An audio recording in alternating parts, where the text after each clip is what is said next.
We got nighttime, man, with a video, man. And for you hang people, this is a reaction channel. A reaction channel. That's all I'm gonna say. The people that come in here have the time and have hate comments. I think of you as a roach, and something that's less than a roach is yourself. For coming in here and commenting on something, take time out your day, comment and watch a video. I hate comment at that. And some of y'all don't even leave a like button. Let's get to that too. Y'all don't like leave like buttons. Y'all need to start leaving like buttons too. That being said, let's go ahead and get started with this video, man.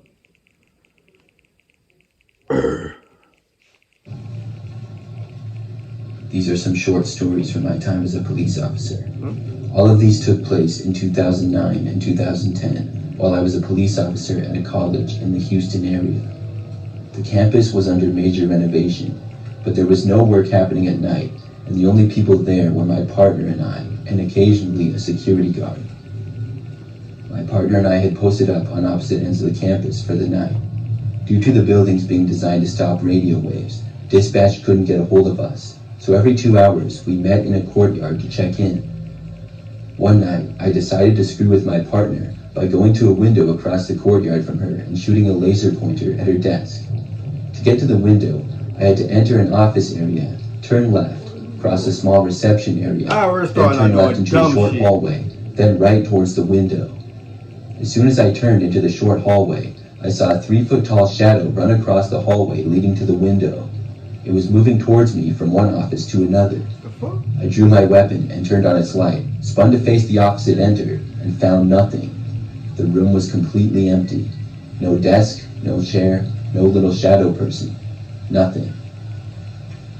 A few weeks later, we had a guard with us for the night, and we're all meeting up for the 0400 welfare check in the courtyard, after which we were going to the loading dock, which was my post, and sending someone to fetch dinner. My partner and the guard were waiting in the courtyard when I got there. I had to walk down a long hallway and through a door with a self-locking push bar, looking directly into the courtyard to get to them. I locked the bar open so we could get back to it without having to walk around the building to a keyed door, and went out to talk to dispatch. While waiting, the guard went to toss a cigarette butt in the can next to the door I went through. After that was done, the guard said he needed to get his keys from his post, which was in the building opposite the courtyard, and my partner and I headed for the door I had used. She pulled it, and it was locked. Not the push bar, the deadbolt. First, we assumed the guard had locked it to mess with us, but then I remembered he didn't have his keys. The deadbolt had no way to automatically relock itself, and the push bar wasn't locked.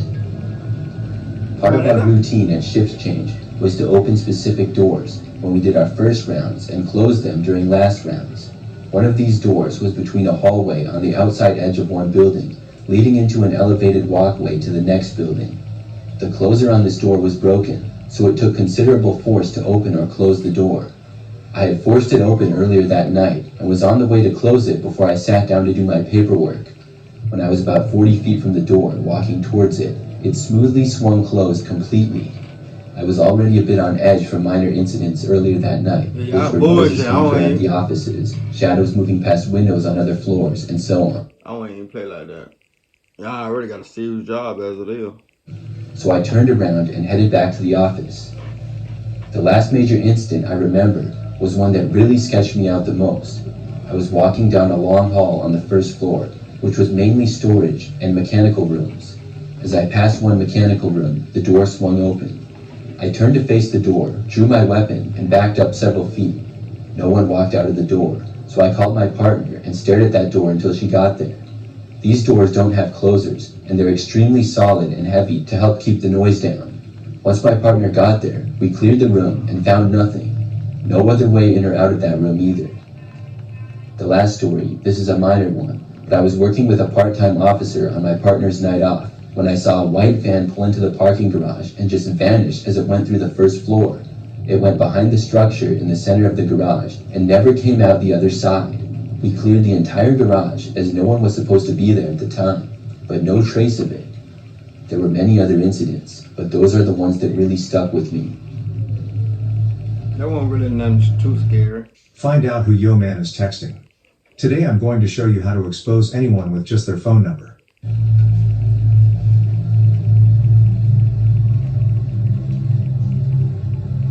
I worked as a police officer for a couple of years. I no longer work in law enforcement, but for my 5 years that I did, I had several scary experiences. The first one was when I was still sort of new on the job. I had recently gotten my own... I ain't gonna lie, me growing up too, like I was a badass kid. I ain't gonna lie, I used to be reckless in the motherfucker, but I never wanted to be a police officer. That is something I never wanted to be. Never. police car and was working a lot of That is overnight something I shifts. never wanted to be. The city that I worked in was generally really quiet. Most of the crime was less serious for the most part. One time, I was working overnight, and by now it was probably like 3 o'clock in the morning. I was patrolling my assigned area, and after driving around some quiet roads, parked off of one. There was a park that was now closed, but it had a parking lot next to a trail with dense woods on both sides. Every now and then, suspicious activity would be reported from the park, so I decided to drive around just to patrol. The parking lot was also very dark, with no lights, and had 2 main areas of parking. The first one was close to the road, and the second one was just behind that, separated by a little bit of grass and some trees. When I got into the parking lot, I saw that it appeared to be empty. There were no cars in the first area, and then when I drove into the second area, there was nothing there either. I drove over and parked, just for a couple I was gonna of do a minutes. security job. At that one point, time. it had been a very quiet night, which was good. But as I sat there in my car and was about to start driving away and leave the park, something happened. There was the sudden sound of what seemed to be a rock hitting my vehicle. It hit the back side of it, and I turned around to look. Even though it was extremely dark, I just barely saw what looked like a person disappearing off the trail into the woods. Instantly, I got a bad feeling. I opened up my driver's door and got out of the Hell car. no. I yelled, asking who was there, but didn't get any response. I sort of heard somebody going through the woods far away though. It was quiet, and the only reason that I heard them was because it was such a quiet night. I decided to go investigate. I left my car and looked. There wasn't any noticeable damage on it, but I did see a rock on the ground not too far away. I then walked over to the path where the person had been. It was maybe 50 feet from where my car was parked. Now, the park was closed, so nobody was supposed to be here in the first place, and no cars were in the parking lot. So you I got wasn't sure how whoever was here got here. So brother, you get out your car in the dark and go explore in the woods by yourself. Okay, these people just dumb at this point. Couldn't think of a reason why they would be here at 3 o'clock in the morning though. When I made it to the path, I started to walk down and shine my Why would you flashlight get out? around. I didn't hear any more noises. I called out once again, identifying myself and asking for anybody there to do the same. It was difficult to see anything in there. The woods were very dense and it was summertime, so all the plants were visible and growing strong. After probably 2 or 3 minutes of walking in the woods, suddenly I heard a noise from up ahead. I shined my flashlight to the area, just on time to see a rock flying towards me. Damn. I also just barely saw somebody going deeper into the woods a ways up. I moved out of the way as the rock That was missed me th- by less than 10 feet. They would have thrown a rock at This me, I would have was threw really something back at serious the air. It went from somebody throwing a rock at my car to throwing a rock at me. I yelled for whoever was there to stop and told them that I was a police officer. I heard them running through the woods up ahead, and I started to run in that direction after them. Oh God. As I was running, I radioed in my situation, saying that somebody was throwing rocks at me. Meanwhile, whoever was running through the woods seemed to know them really well. I heard them go farther ahead and way off of the path. Soon, I didn't hear anything at all. I went into the woods, looking around, shining my flashlight in all directions. There would have been a million places for somebody to hide in there, though. After searching around, calling out, and not hearing or seeing anything for the next 10 minutes or so, I decided to head back. You think? I left the woods and went back to the path. From there, I walked back to my car and got inside of it. I was told that 2 other officers were on the way to help me out. As I was sitting in my car, though, another rock hit my vehicle. I turned around and saw somebody running into the woods again. Like they I bullshit. got out of my car and ran over in the direction. This time, I heard whoever was there, much deeper in the woods, running extremely fast away from me. They I bullshit. went back towards my car and backup arrived just a couple of minutes later. The entire woods were searched, but we never found the guy. Whoever it was must have left the woods and gone elsewhere. I couldn't believe that we didn't find him.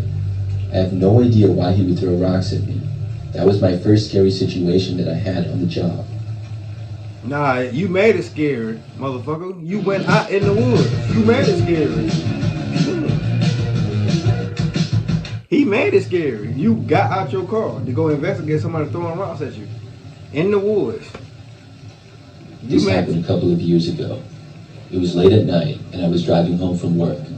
The roads were very quiet, and I had about 10 more minutes before I would get back home. It was at this point when I suddenly saw flashing lights behind me from a police car. I slowed down and moved over to the side of the road. My heart started racing because I was afraid that I was going to get pulled over. I had no idea why I would be, though. I looked at my speedometer, and I wasn't even speeding. I was hoping that the car would drive past me, but it didn't. When I stopped on the side of the road, the car stopped behind me. I was trying to think of what I did wrong. I knew my tabs were up to date, and I thought every part of my car was working properly. The car remained a ways behind me, parked on the side of the road with its lights flashing. But when I looked at it, I realized that this police car appeared to be one of the older kind. It looked like a Ford Crown Victoria, which are not used for many police cars at all anymore that I'm aware of. Shit. I hadn't seen any police cars of that model from around where I lived for my many years. hometown it is. Then, after maybe a minute, I heard the door open and saw a man walk out and approach my car. But right away, something seemed off. The man was not wearing a police uniform. He was just wearing a black shirt and black pants as well, and sunglasses and a cap. Drive off. He walked over along the side of the road to my passenger side window. Then when he got to the window, I rolled it down, and he asked me to get out of my car. I was really surprised by this. I asked why, and he didn't respond. He just told me once again to get out. I didn't get out, though. Hell no. I was becoming more and more suspicious of this guy, and if he was actually a cop. I asked him if he... Y'all ever get in a situation like this? Let me tell you what you do. You see he don't got no uniform. Just keep driving till you go to the police station. That's all I'm going to tell you. I'll go where a lot of people can see y'all. The police officer, and he got annoyed with me, saying that I probably wanted his badge number and to speak with his supervisor and all that. Yeah. I said no. I just wanted to know if he was a real cop and why he wouldn't give me a reason why I should get out of my vehicle. He told me that he was a police officer and would be glad to show me his badge and everything if I got out. Nah. He was getting impatient, and I really didn't know what to do. I felt like I shouldn't get out of my car without a reason, or at the very least having confirmation that he was a real police officer. I mean, he wasn't even wearing a uniform. My phone was on the center console, and I picked it up. Instantly, he told me to put the phone down. But I told him that I was going to dial 911, and when more officers got there, then I would get out of my car. Fact. He told me that I didn't need to do that, and Or I was do making that. things harder than they had to be. Or do But I that. did it anyways. As I started to dial, the man at the window tried reaching in. Luckily, I hadn't rolled the window all the way down, so he couldn't reach in very far. I would have drove He off. then banged on my window rapidly several times. Bitch. Finally, as my call to the police was going through, he backed away. He said something like, "Fine, go ahead, I don't care." The man then started walking back to his car. I talked with the 911 operator about what was going on, and I was asked if I wanted an officer to come to my location. I Duh. said yes, and just a few seconds later, noticed the car behind me turned off its flashing lights. Then, the car made a sudden U-turn and took off, driving in the opposite direction. I waited there for a real police officer to arrive, and when they did, I told them everything about what had happened. I was told that the man that pulled me over was more than likely a fake police officer. After that, I was able to drive home. I feel very lucky to have made it out of that situation, and I'm glad that I didn't get out of my car. I don't know what the guy wanted, but I'm glad I don't have to find out. He probably wanted to rob your ass, not gonna lie. When y'all in a situation like that, just drive off and call the police for real. Drive off and call the police. That's the best thing you can do in that situation. That being said, give you a thumbs up, subscribe, see y'all motherfuckers on the next video. Let's ride. And for you hang ass niggas, suck my dick and kiss my ass. Let's ride. Season real, don't drop you low. The bill gon' let it blow. From your head down to your toe, don't wipe you low. The way little buddy got there, you would think he had a cold. Gon' zip him up, cause I can get you touched. No matter what city you in, from the east to the west, we walkin' and gun